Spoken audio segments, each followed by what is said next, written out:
আজ শুক্রবার 7ই ফেব্রুয়ারি। আজ প্রায় মাঝরাতে আমরা কলকাতা বিমানবন্দরে। ঘড়ির কাঁটা এখনো 4টে ছয়নি। আমাদের আজ মর্নিং ফ্লাইট, আন্দামান যাত্রা আমাদের। সেই আন্দামান যার অবস্থান আন্দামান সাগর এবং বঙ্গোপসাগরের ঠিক মাঝামাঝি।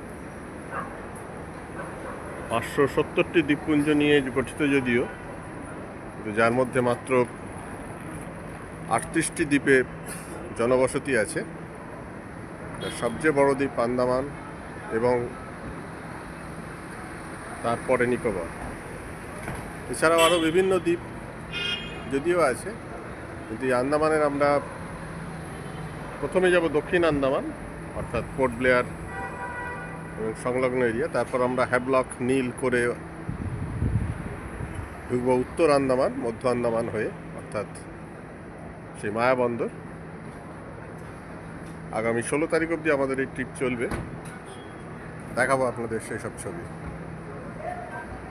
তো চলুন, জল জঙ্গল জারোয়ার সন্ধানে এবার আমরা যাই আন্দামান।